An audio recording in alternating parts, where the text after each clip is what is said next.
오늘 우리에게 주신 하나님의 말씀은 사무엘상 15장 1절에서 9절까지의 말씀입니다.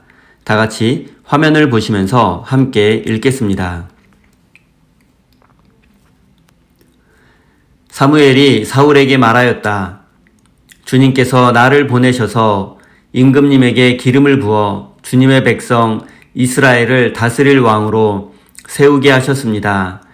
이제 주님께서 하시는 말씀을 들으시기 바랍니다. 만군의 주가 말한다.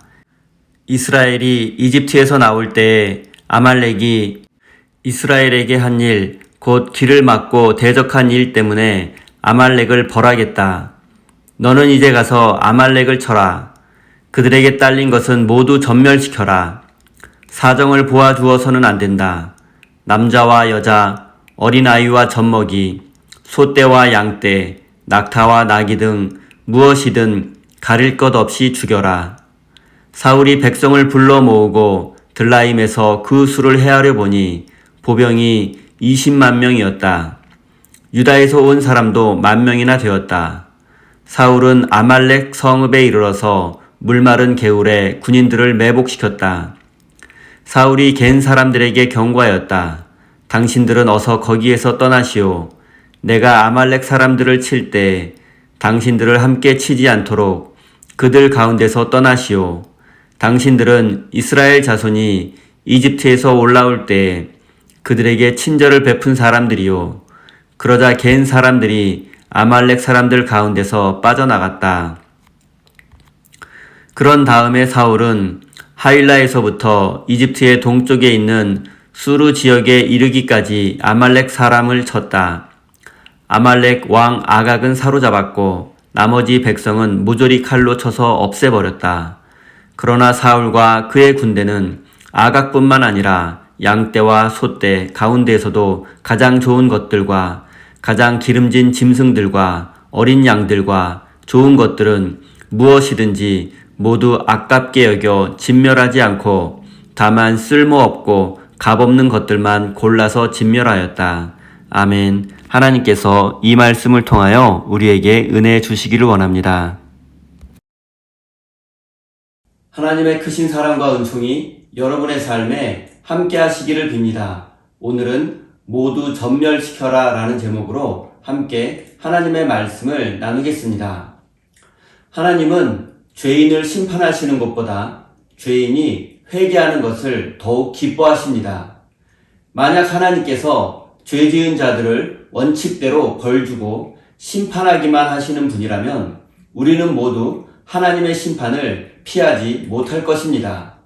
하지만 하나님은 우리에게 회개라는 소중한 기회를 주시는 분이십니다. 그 어떤 죄인이라도 자신의 죄를 깨닫고 새로운 삶을 결단하고 하나님께로 돌아간다면 하나님은 언제나 용서해 주시는 분이십니다. 그러나 하나님께서 주시는 회개의 기회를 붙잡지 않고 죄악의 길을 가고 하나님을 떠난 삶을 산다면 그는 어쩔 수 없이 죄에 대한 책임을 져야 합니다. 그리고 오늘 본문 말씀에는 하나님께서 주신 회개의 기회를 붙잡지 않고 멸망의 길로 달려가는 사울왕의 모습이 기록되어 있습니다. 사울은 사무엘상 13장에서 이미 사무엘 선지자로부터 크게 꾸짖음을 당했고 하나님은 새로운 왕을 세우실 것이라고 말씀하셨습니다. 즉 사울은 하나님으로부터 이미 버림을 당한 것입니다. 하지만 하나님은 사울에 대한 심판을 유보하시고 시간을 주고 기회를 주었습니다. 왜냐하면 사울이 회개하고 순종하는 왕으로 변화되기를 원하셨기 때문입니다. 성경에 자세히 기록되어 있지는 않지만 사울은 지금까지 주변의 여러 민족들과 크고 작은 전투에서 승리를 거두었고 이제 어느 정도 나라의 기틀을 확립했습니다. 이런 상황에서 사무엘 선지자가 오랜만에 나타나서 사울에게 하나님의 말씀을 전했습니다. 그것은 바로 아말렉 족속을 모두 전멸시키라는 것이었습니다. 아말렉 족속의 남자와 여자 그리고 노인과 어린아이를 모두 죽이고 그들의 가축까지 모두 죽이라고 명령했습니다. 구약성서는 이 전쟁을 전멸전쟁, 히브리어로는 헤렘이라고 부릅니다. 현대인의 관점으로는 남녀노소 모든 사람을 죽이고 가축까지 모두 도살하라는 하나님의 명령은 너무 잔혹해서 이것이 과연 하나님의 명령인가 하고 의심이 들 수도 있습니다. 잠시 전멸전쟁에 대해서 말씀드리겠습니다. 살아있는 모든 것을 죽이라는 전멸전쟁은 고대 이스라엘뿐 아니라 고대 근동 지역의 전쟁 방식 중에 하나였습니다. 일반적으로 고대 근동 지역의 전쟁에는 두 가지 방식이 있었습니다. 첫째는 노예와 재산을 얻기 위한 약탈 전쟁입니다. 고대의 대부분의 전쟁은 상대방의 것을 빼앗고 약탈하기 위한 전쟁이었습니다. 당시 새로운 왕이 왕위에 오르게 되면 왕궁과 신전을 새로 건축하거나 보수했습니다. 또한 새로운 도시를 짓기도 했습니다. 그리고 이를 위해서는 막대한 돈과 노동력이 필요했습니다. 그런데 돈과 노동력을 가장 손쉽게 그리고 빨리 얻을 수 있는 방법은 바로 전쟁에서 승리하고 상대방의 것을 약탈하고 그들을 포로로 잡아와서 노예로 사용하는 것이었습니다. 두 번째 고대 근동 지역의 전쟁 방식은 전멸 전쟁입니다. 말 그대로 살아있는 모든 것을 죽이는 전쟁입니다. 구약 성서는 이런 전쟁 방식을 헤렘이라고 부르며 이것은 이스라엘만의 독특한 전쟁 방식은 아니었습니다. 기원전 9세기에 만들어지고 19세기 말에 현재 요르단 지역에서 발굴된 메사 석비에도 전멸 전쟁에 관한 내용이 기록되어 있기도 합니다. 이 전멸 전쟁은 일반적인 전쟁 방식이 아니었고 특별한 경우에 행해졌던 독특한 전쟁 방식이었습니다. 이 전쟁의 목적은 신의 영광을 나타내는 것이었습니다. 그래서 전쟁에서 승리해도 그 어떤 전리품을 취해서도 안 되고 약탈해서는 안 됩니다. 전멸 전쟁은 신에게 모든 전리품을 바치며 신의 영광을 나타내는 것이 목적입니다. 그리고 이스라엘의 전멸 전쟁은 하나님의 영광을 위한 전쟁이었고 모든 전리품은 하나님께 제물로 바쳐져야 했습니다. 모든 적들을 죽이고 가축까지도 죽이며 아무것도 약탈하지 않는다는 것은 모든 것을 하나님께 드린다는 상징적인 의미가 담겨 있습니다. 그리고 오늘 본문 말씀에서 사무엘 선지자는 사울 왕에게 하나님께서 아말렉에 대해서 전멸 전쟁을 명령하셨음을 알려주고 있습니다. 사무엘은 사울에게 하나님의 말씀을 들으라고 순종하라고 말씀합니다. 왜냐하면 이스라엘의 왕은 하나님의 말씀에 순종하는 자인데 사울은 이미 여러 번 하나님의 말씀에 순종하지 않았기 때문입니다. 그래서 하나님은 사울에게 순종할 수 있는 기회, 회개할 수 있는 기회를 사울에게 주려는 것입니다. 사울은 이미 여러 전쟁과 전투에서 승리를 거둔 역전의 용사이며 뛰어난 전쟁 지휘관으로서 왕으로서의 능력을 백성들에게 인정받았습니다. 그리고 이번에 하나님의 말씀에 순종한다면 진정한 이스라엘의 왕으로 거듭날 수 있게 됩니다. 아말렉은 과거 이스라엘 백성들이 출애굽할 때 행렬의 뒤편에 있던 무장하지 않은 백성들을 무차별적으로 사륙하고 약탈했던 적이 있습니다. 그리고 이스라엘이 가나안에 정착한 후로도 아말렉은 비열하고 야만적인 방법으로 이스라엘을 괴롭혀 왔습니다. 그리고 이제 이스라엘이 아말렉을 물리침으로써 하나님의 영광을 모든 나라에 선포할 때가 되었습니다. 사울은 이 전쟁에서 승리하더라도 그 어떤 전리품도 취할 수 없었고 아무것도 약탈할 수 없었습니다. 한마디로 이 전쟁은 경제적으로는 사울에게 아무런 이익이 없는 전쟁이었습니다. 사울은 이 전쟁을 시작하기 위해서 온 이스라엘 백성들에게 아말렉과의 전쟁을 선포했고 21만 명의 군사들이 모이게 되었습니다. 그리고 그는 전쟁을 시작하기 전에 아말렉 사람들의 진영에 살고 있던 겐 사람들에게 곧 전쟁이 시작될 것을 알려주며 그들에게 속히 도망치라고 알려주었습니다.